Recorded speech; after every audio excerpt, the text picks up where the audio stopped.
All right, let's get started. Now, hello and welcome everyone to our webinar on virtual career fair academic department. This event is organized by NIST, National Institute of Statistical Science. I am Xiufan Yu from University of Notre Dame, and I will be moderating today's webinar. Today we have three distinguished speakers, Dr. Boley from UIUC Department of Statistics, Dr. Robert Crafty from Emory University, Rollins School of Public Health, Department of Biostatistics and Bioinformatics, Dr. Dylan Small from University of Pennsylvania, the Wharton University, the Wharton School, Department of Statistics. So our first speaker today is gonna be Dr. Boley from UIUC. Professor Boley is a professor and chair in the Department of Statistics at UIUC. She also hosts a Richard and Margaret Romano Professor Scholar and an Office of Risk Management and Insurance Research Faculty Scholar. She was also a data science founder professor scholar. Dr. Lee received her PhD in statistics from Texas A&M in 2006, and then became a postdoc at the National Center for Atmospherical Research before joining Purdue as an assistant professor in 2008. In 2013, she moved to UIUC. Dr. Lee's research mainly focuses on spatial and spatio-temporal statistics and environmental statistics concerning climatology, atmospherical sciences, public health, forestry, and agriculture. Dr. Lee has served on the editorial boards of several journals, including the journals of the American Statistical Association, Journal of Agricultural, Biological, and Environmental Statistics and Environment Traits, and was a guest editor for a special issue in Statistica Sinica and a special issue in JABES. Her research has been funded by the NSF, NIH, NASA, and San Diego National Laboratories. Dr. Lee was the recipient of the Young Investigator Award in the ASA session on statistics and the environment, and is the fellow of the American Statistical Association. She was also the 2020 H.O. Hartley Award winner. Then, without further ado, let's welcome Dr. Boley. Thank you very much, Xiufan. It's my great honor to be here to share my experience with whoever in the attendance list. That I don't know whether yes, actually probably I would be able to say the list, but anyway, so it's really my great honor to speak here, and thanks Nice, like Ling Zhou and Jim and Megan to organize to invite me to speak here. So they gave me suggestion to center it at 6 questions, and so basically I would talk about like those six like great questions that for the new assistant professors or for the postdoc and the senior PhD students, those are the probably typical questions they would want to know. They would want to have an answer. And after that, I would be happy to discuss anything that any question that you would raise. So the first question is, what advice do you give to your new hires? So this is a great question. So for I think from a PhD or from a postdoc to suddenly transfer to be assistant professor, this is a very big change. Just suddenly, I think your lifestyle, your job duty would be completely different. So the reason is you would suddenly find that there are the assistant professor job is a so high dimensional job compared to being a postdoc or student, because being a postdoc student, you only need to focus on your own research problems, and probably you would work on 2 to 3 problems, and you can spend all your time on that. But once you become assistant professor, so 3 major things: research, teaching, and service. So for research teaching, we know what they are. But for service, suddenly you would have a department service, you have service for the professional community. Let's say you would do the paper grants review, and you need to organize meetings in conferences, and then you start to mentor graduate and undergraduate students for research, and you also need to disseminate your own work in conferences, and you also need to go to conferences to develop your own network. And also the department will start to tell you that you need to apply for grant, and which is quite time consuming. And also probably the department will also suggest you to participate in the diversity, equity, inclusion, and outreach activities. So you just suddenly, probably you would feel a little overwhelmed with lots of requirement and demandings, and also you have your own plan to implement for your research, and you also are passionate about teaching. You want to give all you have to students. So I just feel like you probably would think even you have 36 hours per day, you would still be very busy. And in that situation, my advice is to try to find your own strategy for time management. I think that I don't know whether I would have a generic advice for time management, because I think different people have different preference.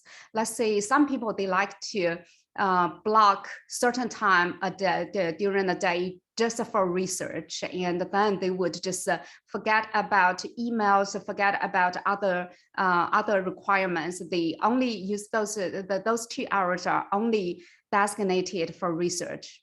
But for other people, this probably not a good strategy.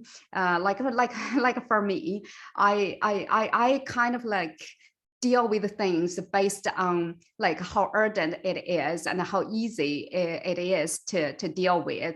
So even I block 2 hours of time, I couldn't help checking emails and to say if there is any urgent thing coming that I have to handle immediately. So if I let it sit, I won't be able to even concentrate on research or anything. So I think different people just have different mindset and different. So you just need to find the work schedule that works best for you. But you do need to start to pay attention to how to manage your time. Also, what's the priority? So there are many things like many jobs you need to do, and what would be the priority for all those things. You need to roughly have that in your mind, so you can you can use your time more efficiently for your career. So that's my advice for for new hires. I think usually the new hires, they are already demonstrated they are really brilliant researchers. So I think I usually do not need to give them advice how to do research. And but I think important thing is the time management. And also for a new hire, so I think don't be afraid to ask the department or senior colleagues for help. So they would, the department is very happy, is very willing to give you support to help you start off your career in the department. So don't be afraid to ask a question or help. The second question is, how can a new hire seek a colleague who can provide good career advice? So this is just like, I think, a natural question when I said, don't be afraid to ask for help. So I think usually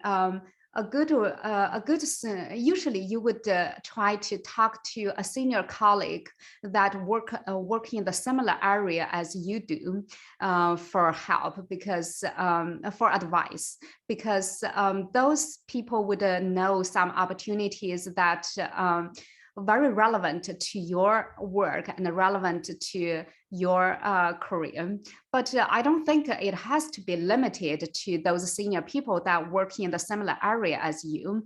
To me, I think another important thing is you wanted to find a friendly colleague, friendly senior colleague who is generous of giving out time to you to help you. So you don't have to just think you only need to talk to one senior colleague. You can start to talk to a few senior colleagues, and then you will have a feel who might be who might be more willing to give out their time, and also who might be more helpful, give you more helpful advice.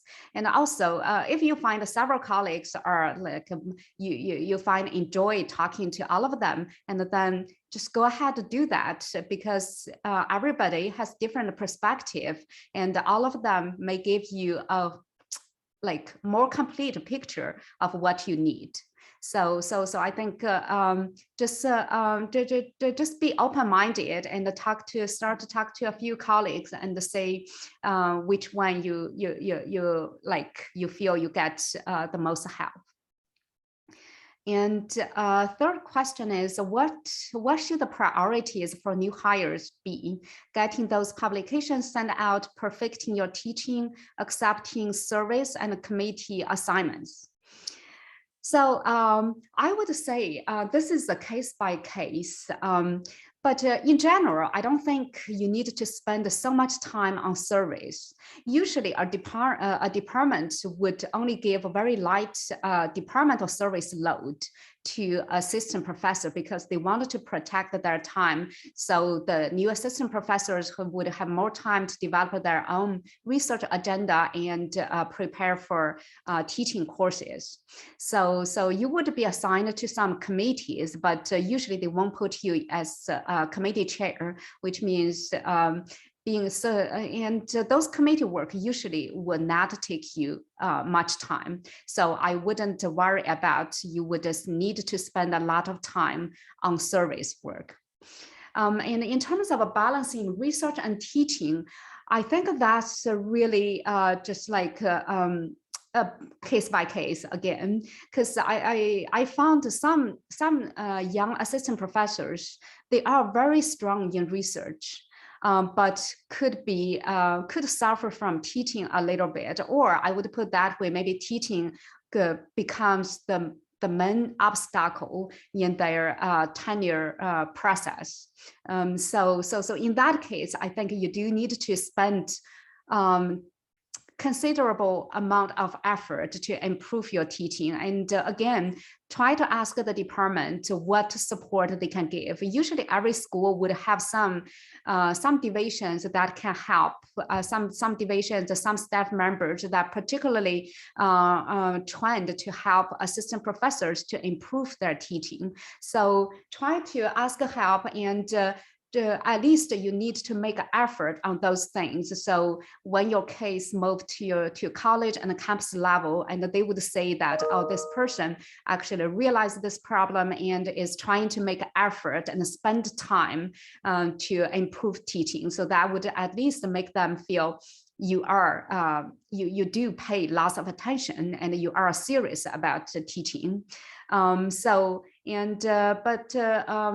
If your teaching is good, then of course research publications, I think, are the main kind of evaluation metrics for your promotion. So definitely, I think the research and publication are very important. So again, I just think this is the individual decision, depends on your own strength and weakness. So this is my view for the second question. And the third one is, what are the potential distinguishing characteristics of candidates for a tenure track or tenured faculty position in your institution.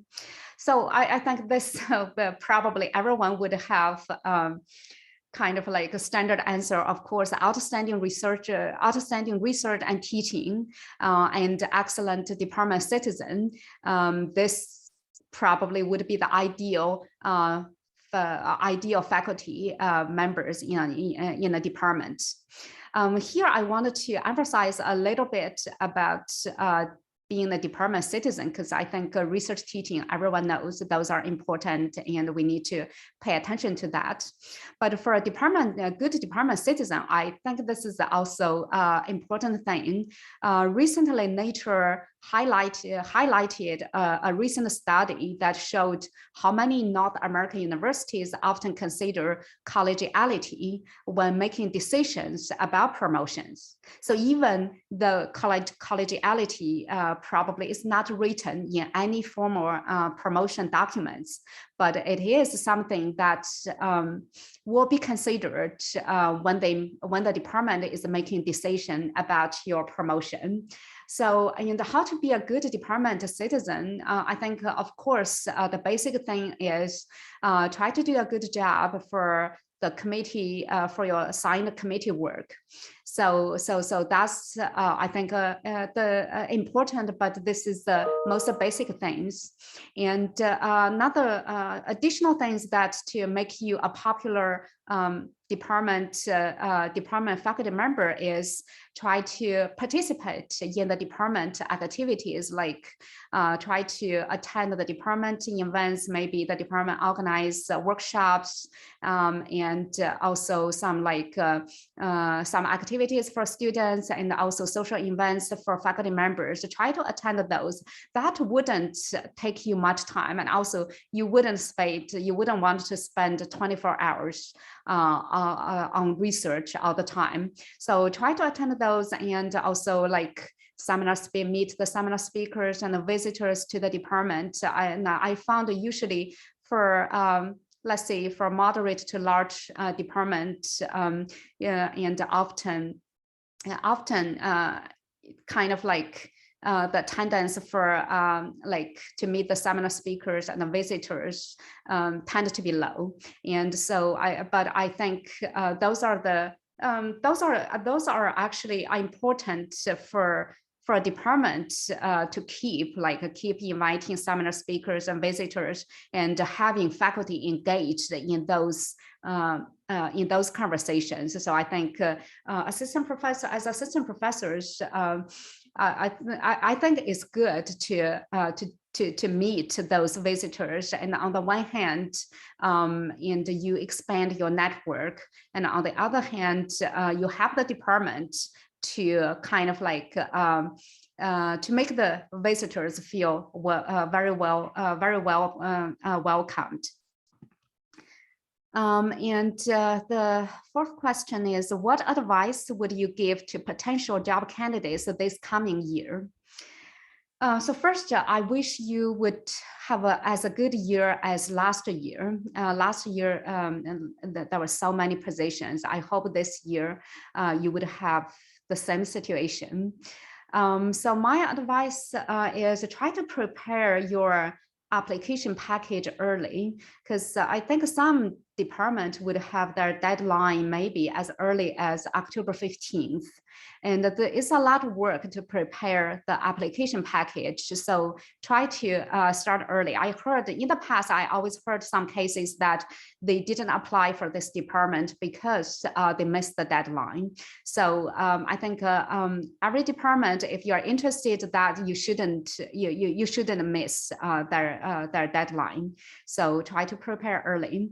And also another thing that I noticed from last year is suddenly screening interview becomes so popular. In the past, I think only very few schools do the screening. Usually we just directly evaluate your CV and we think you are great, and then we invite you to on-site interview. But starting from this year, most schools start to do screening interviews. So you first need to pass this to get further chance for on-site or a more advanced interview. And to do that, the screening interview probably it's only 20 to 30 minutes usually. So you probably need different scales for as for the on-site interview. I think you do need to do some homework for the screening interview. Try to study the department website a little bit more. So they usually ask questions that some questions would be related to the department affairs, like what course you would be interested in teaching. So if you already studied the department course list, course catalog, and then you can just give some give some course names that you are interested. Or if you want to develop your own course, yeah, don't be afraid to say, I want to develop a new course that is not covered in your curriculum. Okay, got it, 2 minutes. I have 2 minutes left. Perfect. So I have a last question is, what advice you would give about how PhD students or postdoc should prepare for the future? So for this, again, since I do not have industry experience in the United States, so I would just focus on the qualifications for academic jobs. And for academic jobs, research is definitely very, very important. So trying to do good research when you are PhD students and postdoc. So everyone knows that, probably. I believe everyone knows that. But another thing I think is important is try to train yourself to be independent researchers when you are a senior PhD or a postdoc. So that doesn't mean you shouldn't work with your advisors or mentors. You should still work with them and get their advice, but try to be less dependent on them. So let's see, you should try, you can try to just formulate your own idea and try to detail your plan for implementing your idea, and largely on your own. And then you can discuss that with your advisor and mentors and see if they would agree and what else they would suggest. So it can be different as when as a PhD student, you basically like your advice probably work just like give you lots of hands-on help. And as a senior PhD and a postdoc, I think you should try to be independent. And also, if there is a chance, you should try to participate in the grant application. At least try to get yourself be familiar with the procedure and how to write a grant proposal. So this is all I want to talk about. Thank you very much. I hope I didn't take too much time. Thank you so much for giving us this valuable advices, and I'm sure this would be very helpful for our career development. Then next, we are going to have Dr. Robert Crafty to be our speaker. Dr. Robert Crafty has been the chair and Rollins Distinguished Professors of Biostatistics and Bioinformatics in the Rollins School of Public Health at Emory University since 2020, having previously served on the faculties of Department of Biostatistics and Statistics at the University of Pittsburgh and the Department of Statistical Science at Temple University School of Business. His research includes the development of theory and methods for learning and conducting inference on high-dimensional time series, functional, and signal data. Now, without further ado, please, Dr. Robert Crafty. Well, thank you for the great introduction. So my computer screen just decided to lock, and it normally takes about 30 seconds to unlock. So fingers crossed it doesn't take much longer. Well, okay, yay, I am unlocked. So that is good.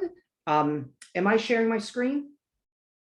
Yes, okay, let me just move to full screen. I think there we go. Well, thank you for the great introduction. I also want to thank Bo. It was great hearing her views on everything. And I'm looking forward as well to hearing Dylan's. So I'm probably going to be approaching this less direct than Bo did. And the way I would like to structure things is first to talk about my background and where I'm coming from, give a shameless plug to Emory. I think that's important to understand where people are coming from so you can interpret their advice as you should. The next part is to talk about advice for people, success when you are, say, an assistant professor, and then after that, kind of looking at towards the job search. So my background, which Jufan has already gone over most of it. So my undergrad degrees are in math and dance from SUNY Stony Brook. I then started graduate work in pure math at University of Pennsylvania and moved over to their School of Medicine where I did my PhD in biostatistics. And as Jufan said, I've held faculty positions in a College of Arts and Science and Statistics department, in a statistics department in a business school, and now in a public health department. So the reason why I'm kind of giving this background is that you can see that I've kind of come from a diverse area and have had a diverse type of academic jobs. So shameless plug for Atlanta and for Emory. So Emory is located in Atlanta, which is the 9th largest metro region in the United States. I have two pictures over here. One is a picture from campus looking over at Piedmont Park, and in the background is Midtown. And if you squint enough, you can see me from my home office in one of those buildings. So Emory is located in the city of Atlanta, but in a neighborhood that is urban, but also has a lot of park space and has kind of a suburban feel called Druid Hills. Emory has 9 schools. It's a diverse university, including a comprehensive list of health science schools. We're also literally next door to the Centers for Disease Control, the CDC, which means that we have lots of ties to them. So our department here at Emory in biostatistics and bioinformatics, we currently have 35 primary faculty members.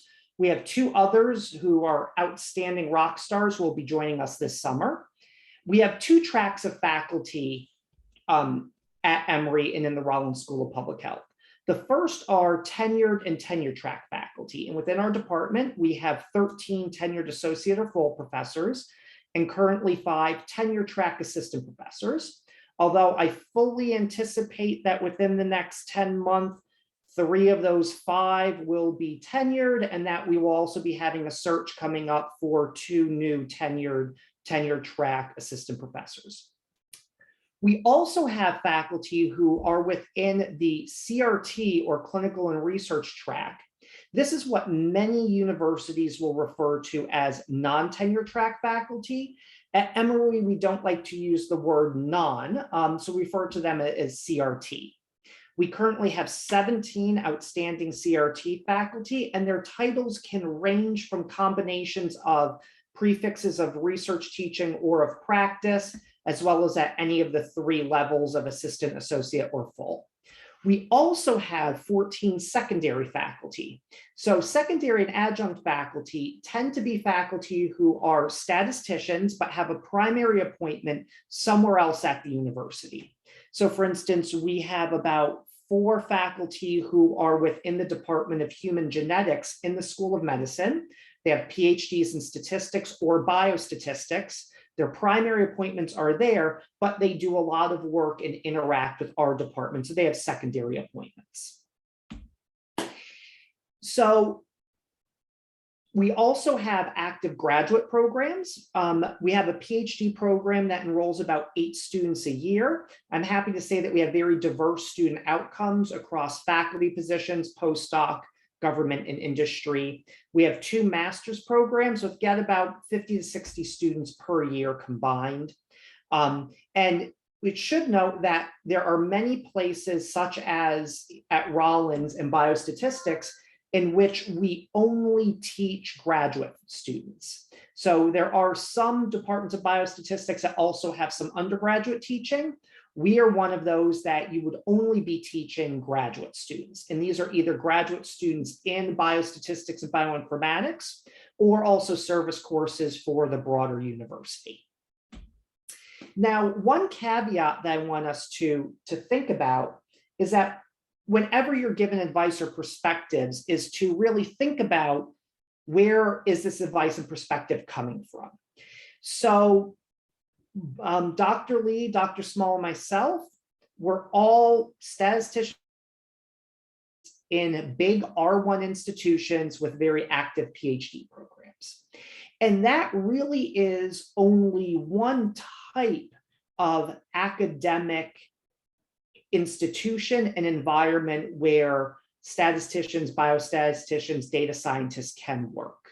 So some other types that you can think about are these ones that are often called, say, R2 institutions that are research active but do not have PhD programs. So your activities would be different if you're in that sort of environment than if you are working with PhD students as well.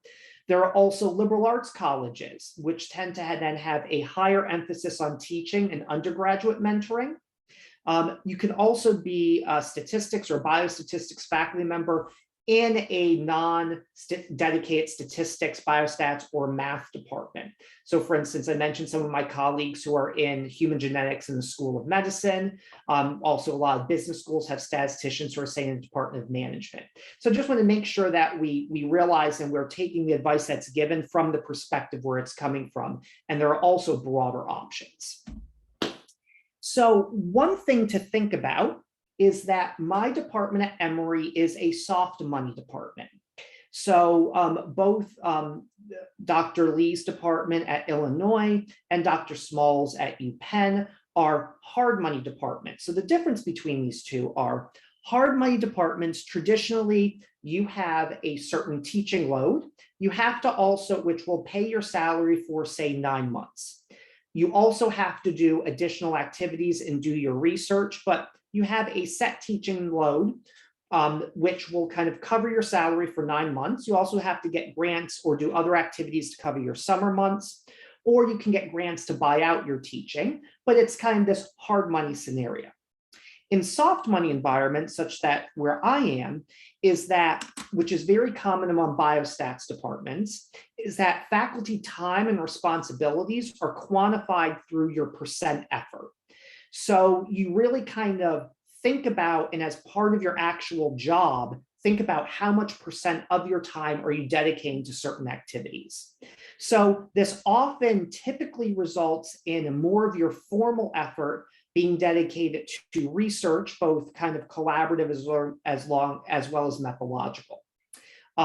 So in our department, within tenured faculty, their daily life typically looks at, tenured faculty typically teach, say, 1 course per year, which will account for 20% of their effort, although some have situations where they teach basically a half a course per year, which will then account for 10% of their effort. We kind of figure for the average person, all this differs by what individuals do in terms of service, figure that you have about 5 to 10% of your effort is for administrative duties and service. The rest of your effort is expected to be dedicated to research, which also then will be funded on research projects. Now, this funded research can be a combination of many things. It could be your methodological or theoretical grants. It could be collaborative grants where you're a statistician on a larger research study. It could also be for, say, research service roles where, for instance, if you are helping to run a statistics core within a center. For tenure track faculty, those assistant professors on the tenure track, we normally have varying ramp up periods where we work with you a period of not teaching and to help you really build up your research first, get used to the environment, build up your teaching as to what voice you want to have with teaching until around year 5 that you're ramped up to where you'd want to look when it comes time to go up for tenure. Now, for our CRT faculty, who most other places will refer to as non-tenure track faculty, what this balance is can be extremely variable. So I'm very happy that within my department that we try very much to balance this percent effort and what individuals do based on how they want to have their career. So turning things to now as to what is kind of the most important thing that you want to shoot for as an assistant professor when it gets time to go up for promotion. Well, I think kind of the biggest and most universal criterion is that you've established yourself, your identity, and as a leader in some area, whatever area that you would like to be a leader in. Now, in order to do this, it requires both a focus where you kind of dedicate yourself to building up this area, being known in this area. So you don't want to spread yourself too thin, but you also want to make sure that you have this period of evaluation and exploring. You want to make sure that what you're doing is really the things that you want to do, and that you're kind of successful at it. You can call audibles and think about revamping your plan if it's not working or if you're not happy with it, but do it in a way that you have this long-term pathway to develop your identity. Now, how do you actually get there to having your identity?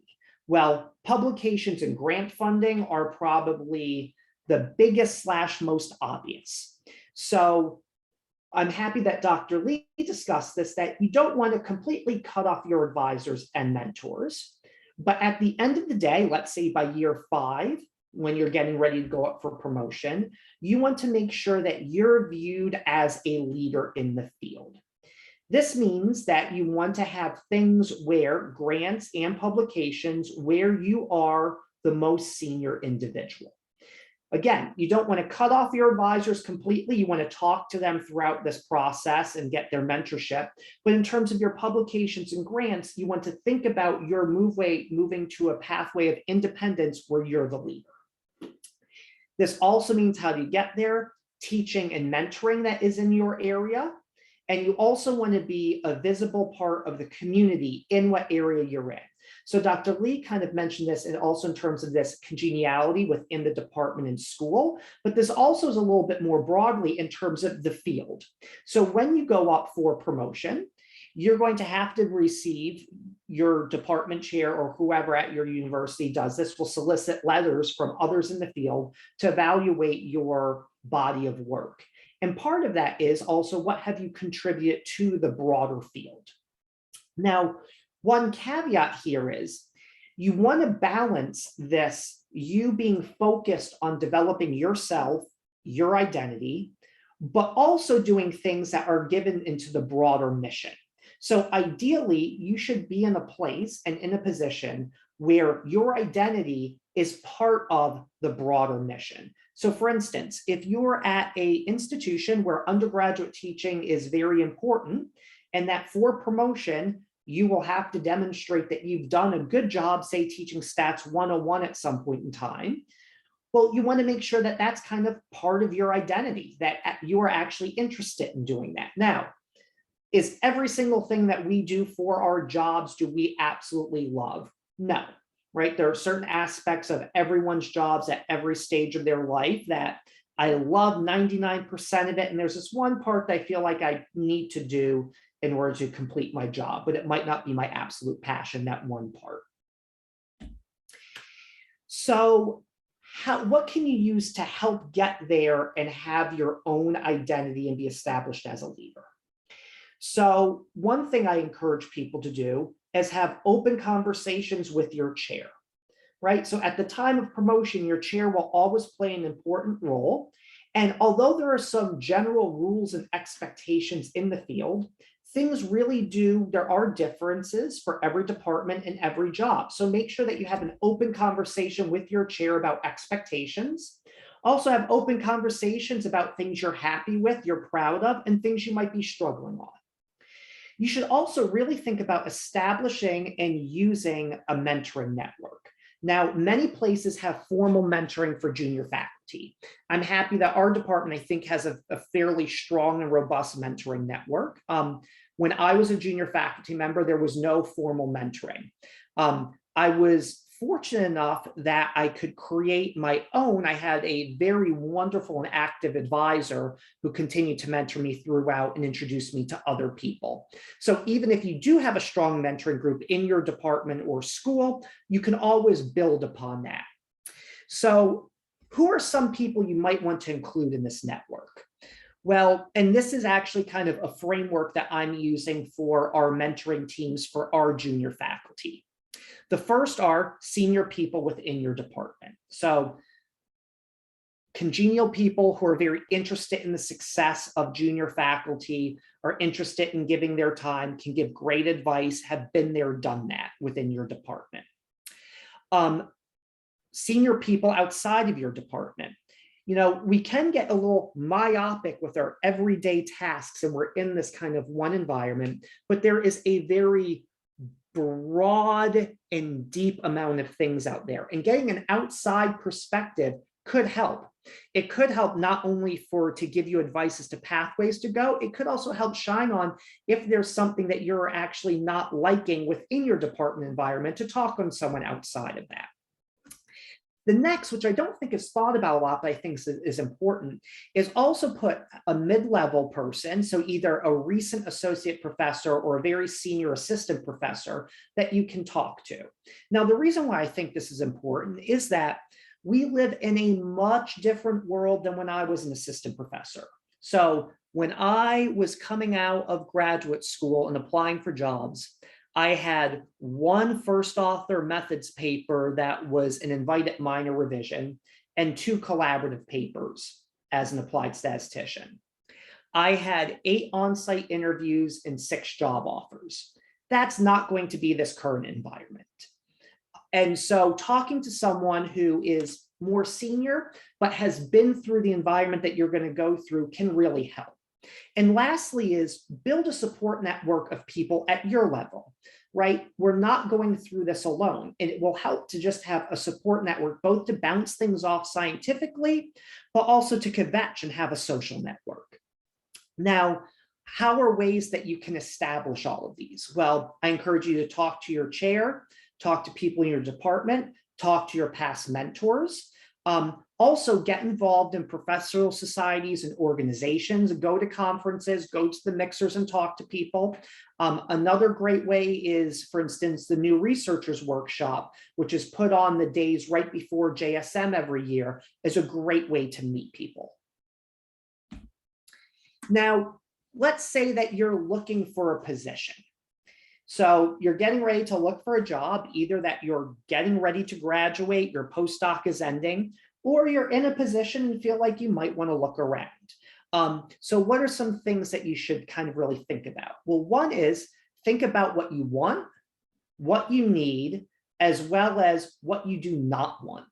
So you should be open-minded, but also be realistic. So if a position is not right for, don't apply for every single thing you see. Don't go into Amstat News and send CVs to everything. For instance, if you hate teaching, don't go to a department that has a 2-2 teaching load teaching undergraduates. If you hate collaborating and doing applied work, don't come to a biostats position. If there's a school in an area that you will be miserable living in, if your goal is to own a 6-bedroom house with modern American furniture and 12 acres of land, probably applying to Columbia is not the right choice for you. Now, if a position seems like it would be a good fit, apply, right? Ask mentors, colleagues, and others about places. We have a very small field and they can give you great advice, and don't be afraid to reach out. Now, once you've applied, how does this matchmaking process work, and what are some things you should think about? Well, first, what is the search committee looking for? Well, the main thing is your current or potential for having a productive, impactful research career, your scientific and technical rigor. Do you know, or can they tell who you want to be as a scholar, right? This is part of making sure that they hire you, that you can move into be a leader in a field. You know who you want to be. Your communication skills. Do you actually appear to be excited to join the department? Is it a place where it seems like you would want to become a part of that community? And does it seem like you will be successful and happy there? A department doesn't want to hire someone if it's not a place where they will be happy. Now, what are some things maybe you should be looking for? Well, balancing teaching load, funding expectations, as well as other criteria expectations for promotion there. To know what their expectations are and balance it with what you think you would like to do.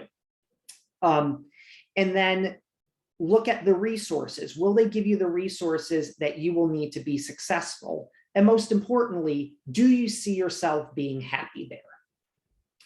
Well, thank you so much for hearing my 2 cents, and good luck for all of you who are either just starting your careers or just about to embark upon them.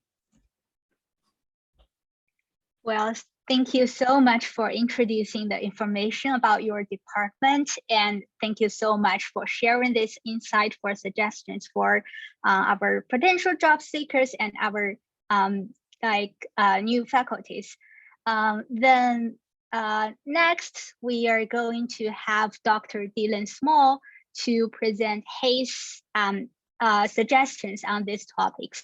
Dylan Small received his PhD in statistics in 2002 from Stanford University with Zhen Liu Lai as his thesis advisor. Dylan is the Universal Furniture Professor of Statistics and Data Science in the Walton School of the University of Pennsylvania and is currently the chair of the Department of Statistics and Data Science. His research focuses on causal inference and applications of statistics to public health and public policy. He was the founding editor of the journal Observational Studies. Dylan has advised 28 PhD students on their dissertation, as well as mentored several undergrads and postdoc fellows on research.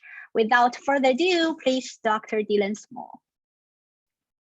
That was great to hear both Bo and Robert's thoughts, and I think Robert made a good point that yeah, it's good. The three of us are all coming from large research departments with a big PhD program, and so that's only one perspective, and so and we all our own unique background and perspective. So it's good to keep in mind. And just that this is just one piece of advice. And it's also in terms of kind of thinking about mentors and stuff. I thought it's a good point that both Bo and Robert made about kind of trying to find multiple mentors, and everybody has their own perspective, and you don't want to you want to kind of, it's good to talk to multiple people in terms of mentoring and get their perspective, but realize that it's only one perspective. So actually, the first part of my presentation, I spent as I think some of you might be a little bit earlier stage in your studies, maybe if you aren't quite at the stage of applying for a job. So I put in a few remarks about kind of just getting pathways into research. So just if you're kind of just starting out, in terms of how to pick a direction just for your dissertation is, you think about kind of what general kind of topic you like to work on. I mean, of course, there's overlap in all these things. Applied statistics, computational statistics, mathematical statistics, probability. And then trying to talk to a faculty member working in that area for suggested reading potential projects. It may be good to do a few reading courses, of course, in the first or second year before deciding on your advisor.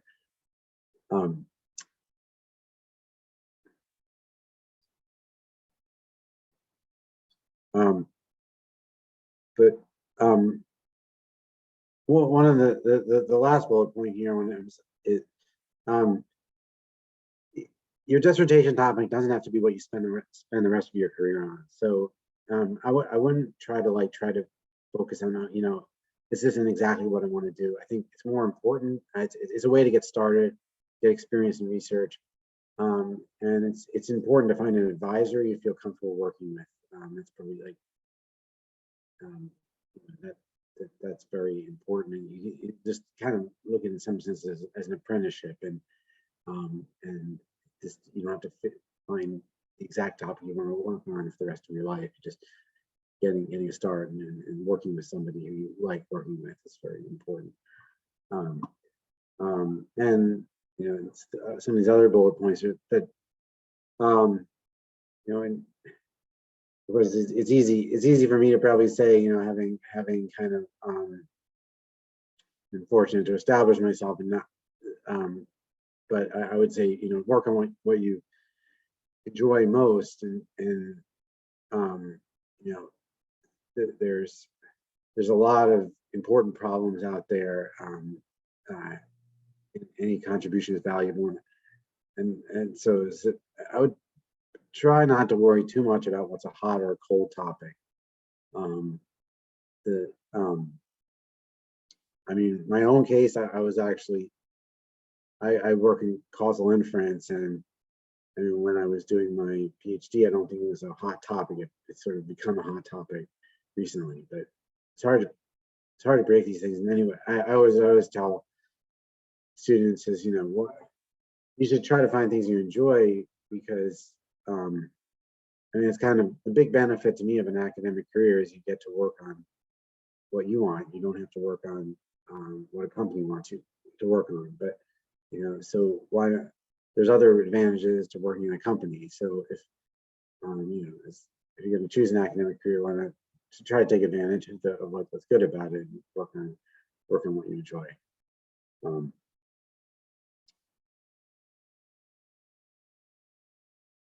And it all oftentimes also lead to your best work if you enjoy it. So just some sort of things to think about, you know, trying to acquire in graduate school. As Bo pointed out, you know, things get a lot busier once. I mean, when you start an assistant professor position, you have a lot more responsibility. Of course, like everybody says, oh, you know, I had it so. It's easy to look back on the time as a graduate student later in your life and say, oh, I had it so easy then. But of course, then you were worrying about getting a job. So it's not like it's, I don't know, it's not any easier being a graduate student, but there are things that, like some of these things that you know, it's hard to, for example, have the time to learn a programming language in, you know, as when you're an assistant professor and you're you know, have all these other responsibilities. You know, it's hard to sort of, I found the computational skills tend to be, I mean, some people are more, you know, are better at it than me, but for a lot of people, it's like what you learn in graduate schools is kind of those skills are what you have, and you can date. You know, now you know, now for people use Python and stuff, and I never learned that, and I'd love to pick it up, but I don't feel like it's something I have the time to do right now. So you know, well, computational system in graduate, so you have time to learn, but also the very important writing skills and presentation skills. I mean, these are central to an academic career, and so working on, but you know, working them as a graduate student. So you know, you know, you can look at your university. I think in a lot of universities there are resources. It's depend their resources for graduate students in terms of you know, both writing courses and some there's like a center that can look over papers and provide advice. So looking at what the resources are available in your school. You know, for presentation skills, you know, practicing presenting at conferences, taking as much advantage to present as you can. Another thing you can think about is, especially if you're well, regardless whether you're non-native or native speaker, there are Toastmaster clubs, which are clubs of people who not typically academic people, but people just all kind of walks of life are looking to improve their public speaking and kind of work together to give presentations to each other. So that could be something to consider, you know, in terms of working on presentation skills. And another thing to think about is, you know, like, you know, time in graduate school, you know, if there's an area outside of statistics you're interested in, that, you know, you could potentially collaborate in the future, you know, in graduate school, and in the future, you know, if you get a foundation in that field as a graduate student, it can you know, help you to work in application of that area. So things like economics, biology, public health.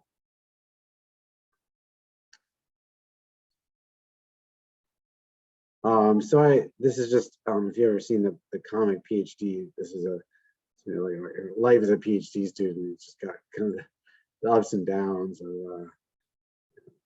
fantasize how much work you'll get done, and then Peruvian soccer leagues post on the internet, and your productivity goes down. Then you jump, and then you got the once a week consider quitting PhD, meeting with your advisor, your ego's crushed, and feel guilty over the homework due the previous week.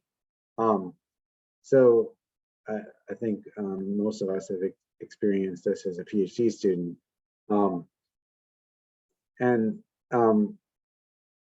But in academic life, it's I think there's good points. Research is exciting and fun, and you can make a real difference in the world and the research you do. But it's very normal to suffer from insecurity, anxiety, and boredom. Well, good and bad news, it doesn't change. As a faculty member, the same research tends to be up and down, and that's kind of, I think that's the nature. I mean, if you're always making progress on things, that wouldn't be research. As soon as you gotta, sometimes you have to take 3 steps backward to take a step forward. So in general, it's always good when you're down, whether you're a PhD student or faculty member, try to find a sympathetic ear. But also, just you can't, to stay focused and motivated. It's I think especially as a PhD student, sometimes it can be helpful to have sort of organized activities to force you to manage your time and do something every day. So setting up regular meetings with your advisor, attending seminars, and also making time for a life outside of work with extracurricular activities can help you to maintain a regular schedule.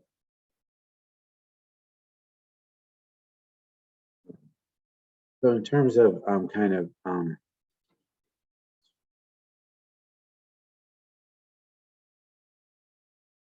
in terms of thinking about kind of career paths, one thing that I was told is kind of helpful to think about is think about a few statisticians who are doing what you'd like to be doing in 10 years. Find out about their career path, and because the fortunate thing about statistics is a small field, and a lot of people are friendly, and you can reach out to somebody you admire and ask them if you question you can admire them, wondered about their career path and the advice they have.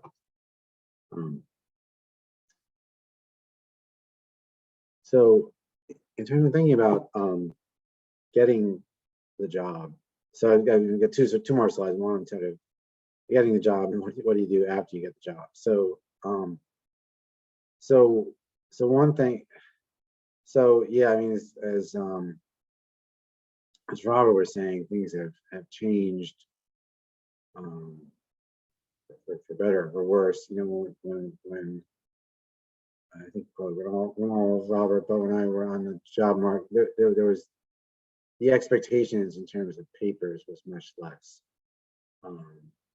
So now to be competitive, at least for kind of the positions in kind of larger research institutions, you need papers, and it just keep in mind, and that accepted papers are more meaningful than submitted papers. And you can list all the submitted papers you want in your CV, and your advisor's letters can try to speak to those, but people are, if you have a if, for example, if you have to decide what to spend time on before putting your applications in, you've got one paper that's been submitted and you've gotten a revision, and another paper that you're just trying to submit, if you can push that paper, it's revised or accepted, that's going to be a lot more meaningful on your CV.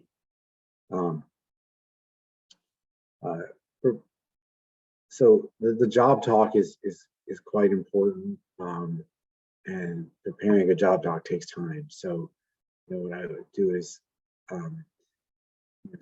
schedule, you know, schedule practice talk with faculty in your department, other students, you know, well before.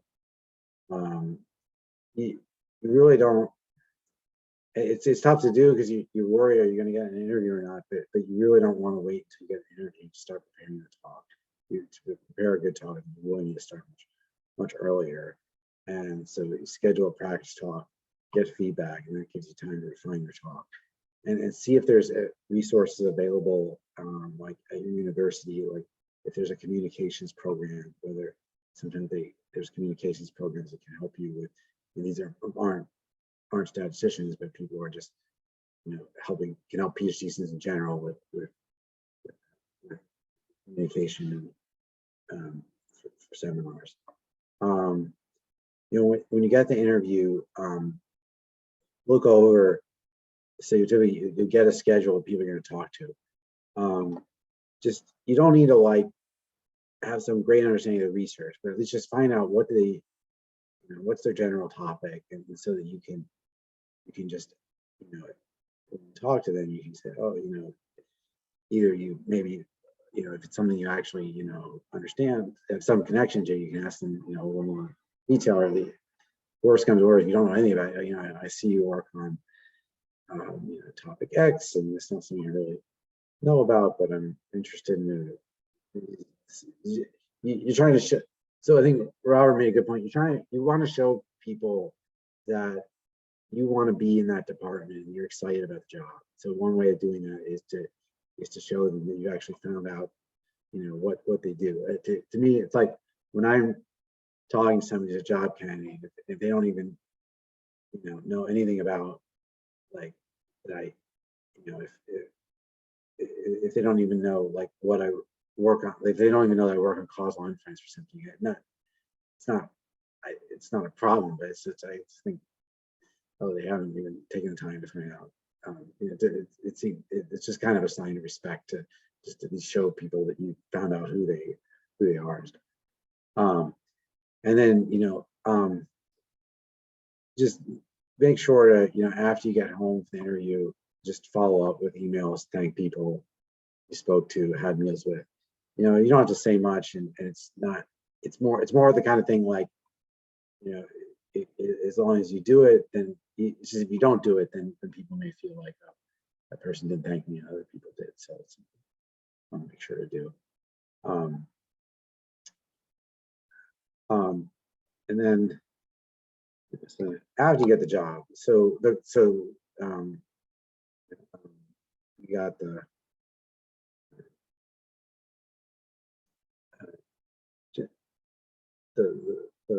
prompt to kind of, you know, the rest of what should the new priorities for new hires be? Getting those publications sent out, perfecting your teaching, accepting service and committee assignments. Well, yeah. So most important thing for, and again, this is speaking. So this is more specific to, yeah. So like at a kind of large research institution, I think typically, you know, tenure is based.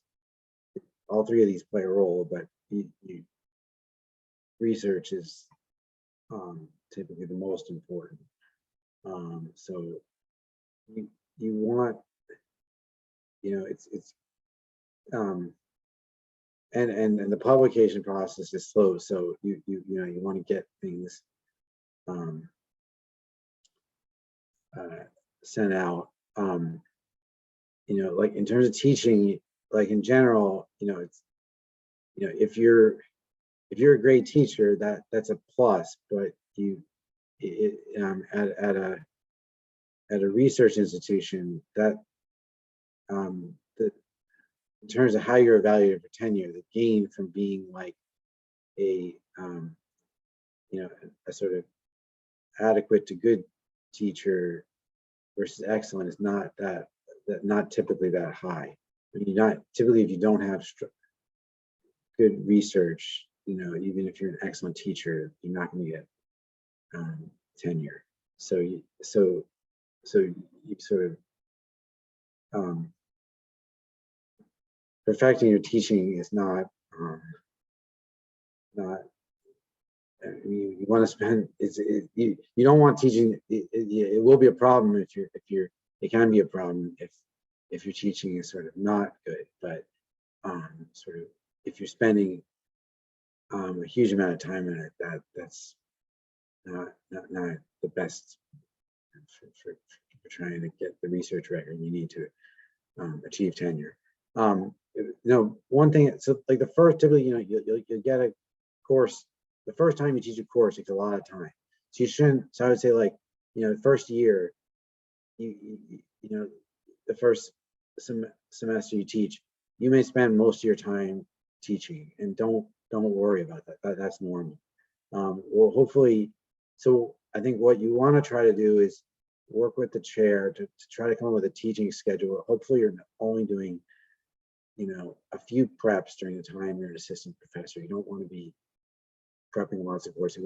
So ideally, there's just a couple, ideally say 2 courses or something like that you prepare over the time you're assistant professor and teach them repeatedly, and so that you spend a lot of time the first time, and then you have a base, and then you can refine from there.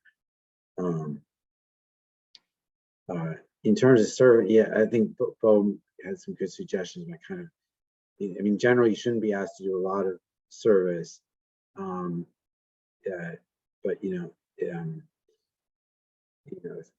if you are, well, I mean, if you're asking me to do a lot of service, it's something you should probably be talking to, if you're not comfortable talking to the chair, try to talk to, hopefully you have a mentor in the department about if you feel like you're over service. But I think the point Bill made about collegiality is important, as kind of showing up for seminar, showing up for department events. They shouldn't be taking a lot of time, but just making your presence felt. Really getting toward the end of my time. I'll just wrap up with a few things.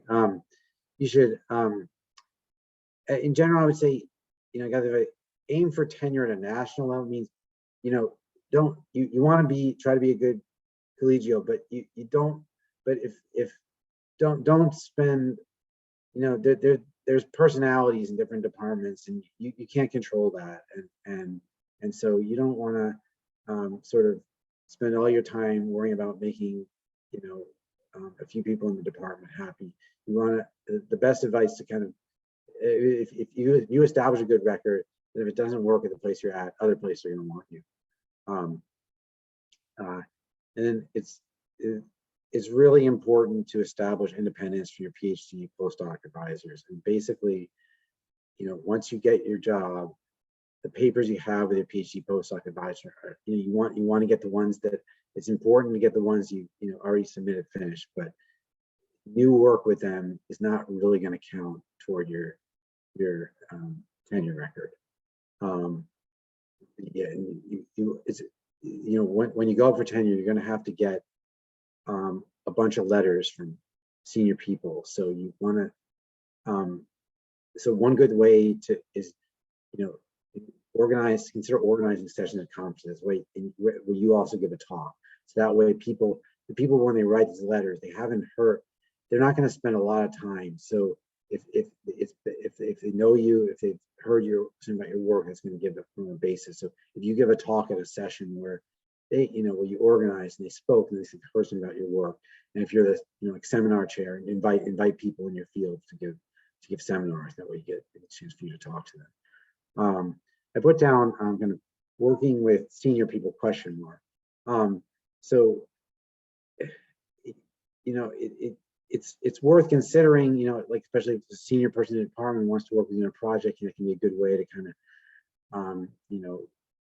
develop connections with a senior person in your department or outside the department, and kind of learn more. But don't, I would say, don't do too much of it.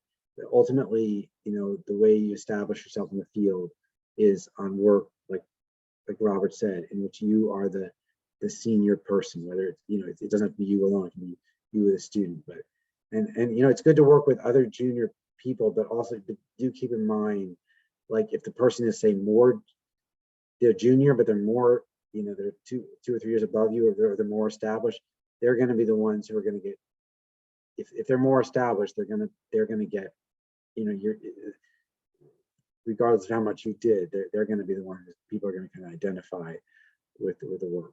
I'll just finish with kind of time management. So yeah, I mean, Bo said, you know, different people have different styles, so just take it. This is just my personal thing.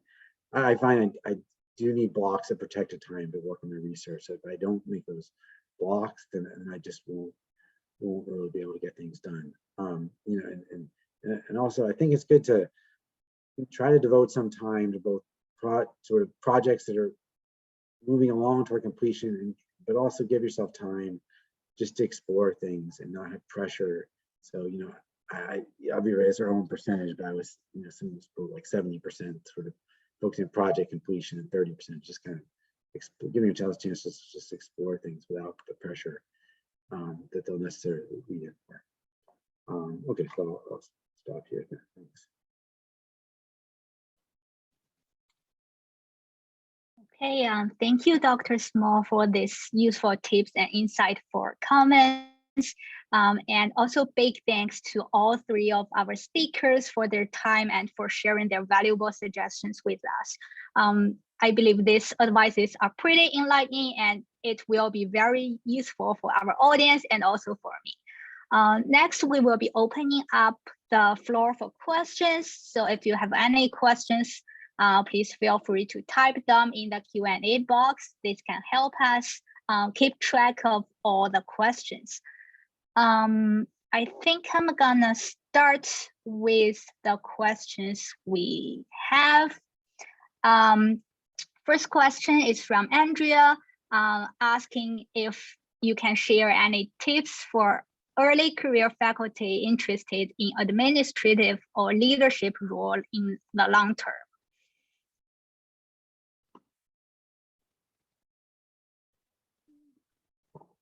Who would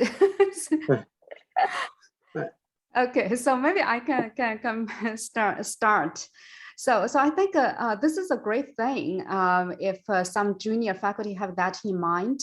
I think all you need to do is to talk to the department chair or department head to let them know that you are interested in practicing such roles, and also you are waiting to give your time on those duties. I think usually the department would be happy to put you on the right spot to help you realize your goals. I would think that's a way, that's a path that you could get those experiences. That's spot on, Bo. And you know, I have coffee with all of my junior faculty individually once a month, and I had one yesterday where we had this exact same conversation. Mm-hmm. And my advice for this is, you know, discuss with your department chair. Mm-hmm. Also think about what sort of academic leadership role you might want. Mm-hmm. So for instance, if you wanted a department chair role, mm-hmm. you also have to make sure that you've established your research and teaching, right? A department chair will rarely take someone on as a department chair who doesn't understand all aspects of the department and their culture. Mm-hmm. There are other higher order, you know, say, assistant dean level positions that are not necessarily academic. And so where I'm going with this is that if you want kind of an academic deanship, a department chairship, yes, talk to the chair to try to figure out pathways for you, but also make sure that you keep up with your research and teaching as well, as that will be important for you to be able to realize that.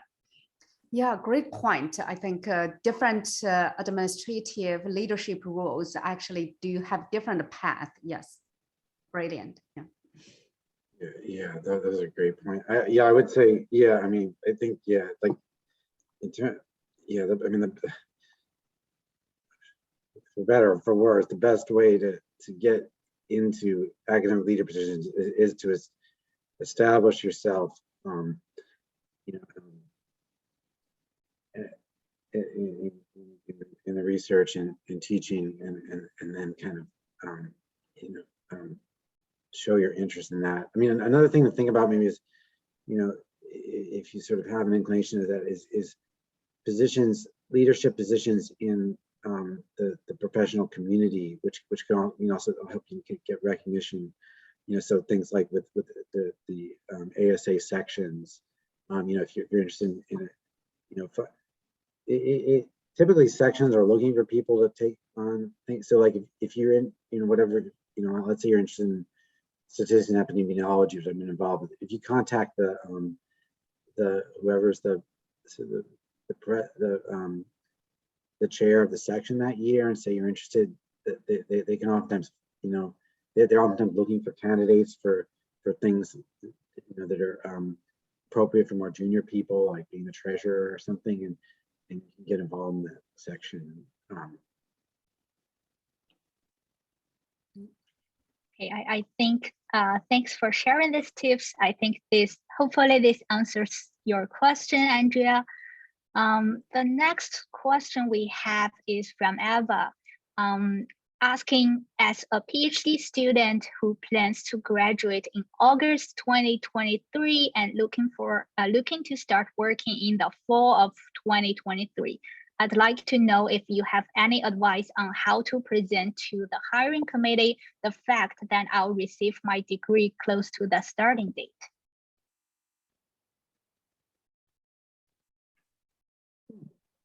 I can.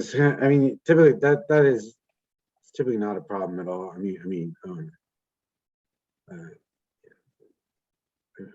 I don't think. Yeah, it's not. Most departments wouldn't consider it a problem at all.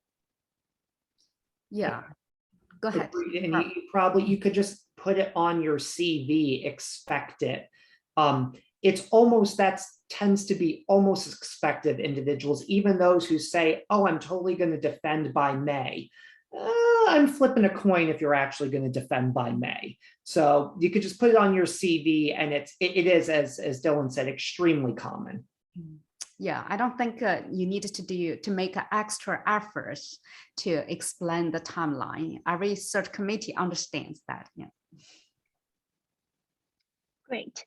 Okay, so if there are other questions, please feel free to type your questions in the Q&A box. So I don't see other questions for now, so I'm gonna ask one question. So I think all three of you have introduced like what advice would you give to potential job candidates this coming year? So I think Dr. Lee mentioned prepare your application package earlier. So I'm wondering if you can give maybe specific instructions, for example, how to prepare your application package, or perhaps just for PhDs that is going on the job market next year. Maybe a list of things, maybe 3 things that they can do from now to the point of they submitting their package. Like what should they do to like get better prepared?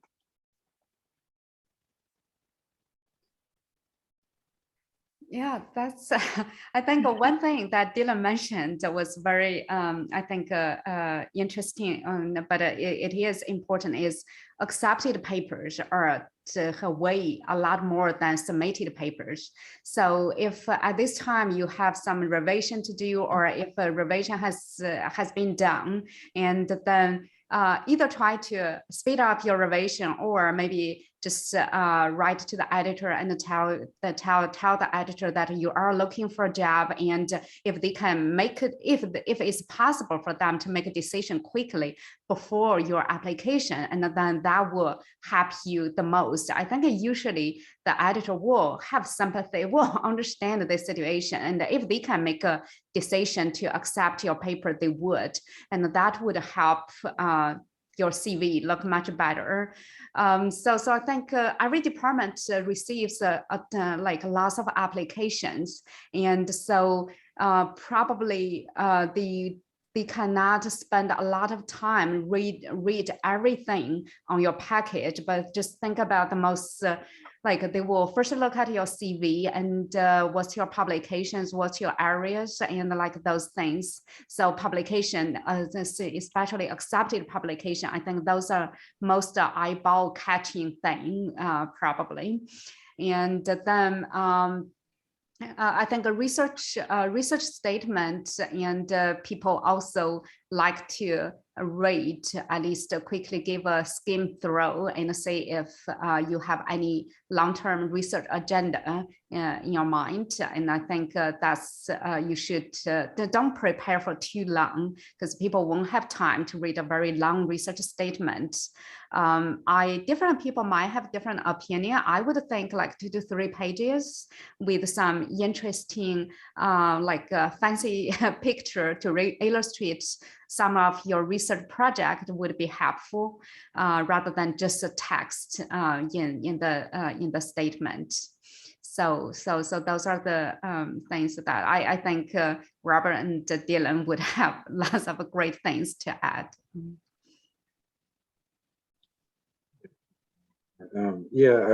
That's a great point, Bill made, that you consider that writing the editor at, if you have a revision, that the editors are sometimes respond, and if you're so that's really great.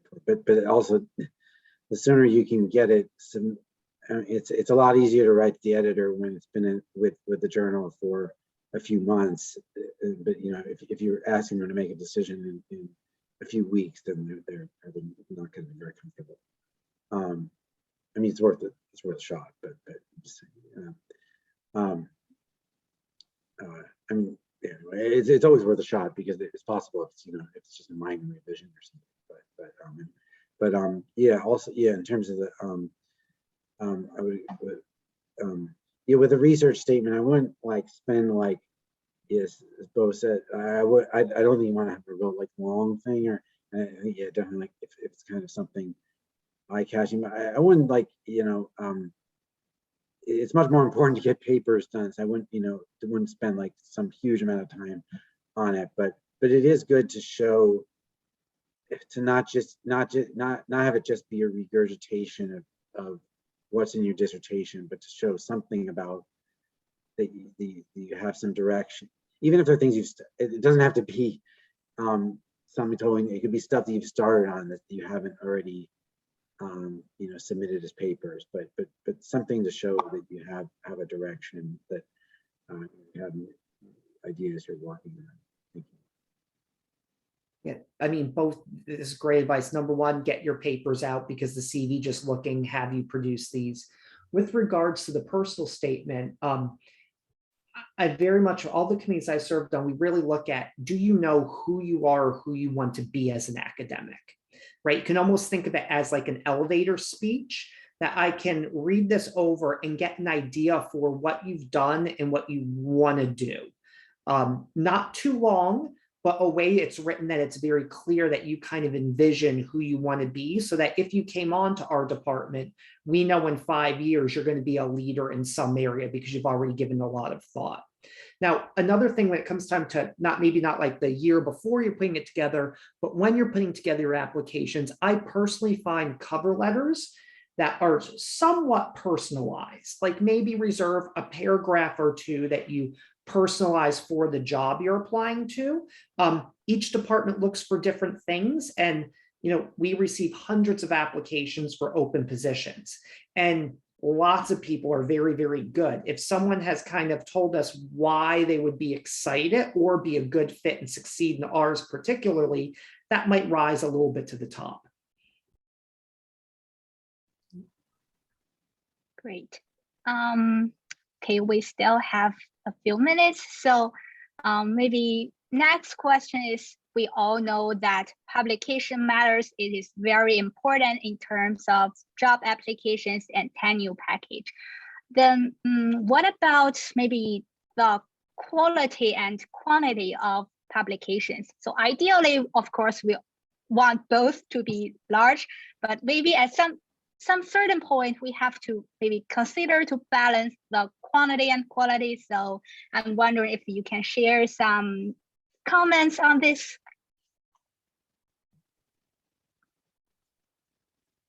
So this is a great point. And when we say have publications, we mean, especially when you're coming out of your dissertation, high quality, deep publications that show kind of deep, innovative thought, are technically rigorous. Not everyone will publish everything in Annals or JASA, nor would they want to, right? However, there are also some journals, I don't want to disparage certain ones. Let's say we all receive those emails. We don't know what this journal is. You want me to give you money. You have an open issue, not even in my field. You almost receive kind of negative checks if they are in things that seem not terribly reputable. So my advice would be make sure that your work is deep and thoughtful. Not everything will go into the science and nature. Make sure it goes into things that are reputable, but having things that are those deep, innovative is the most important. Yeah, I totally agree. I think at least in my department, we always tell our faculty quality is the most important things. Quality of your work. In my department, because as Robert mentioned, we are a 9-month hard money supported department. So even grant is not that essential for our faculty. I think the quality of your work is the most important. Yeah. Yeah, I would totally agree. Focusing on quality. But it is good to just probably, I mean, if you ask people in the department, they won't give you most departments, if you try to ask them, how many papers do we need? They won't give you a very clear answer, but it is probably good to talk to people in the department to get some feel for, also, you know, some departments have kind of a list of journals they consider A and A- and B, and it's good to know about that. Okay, thank you again for this valuable comments.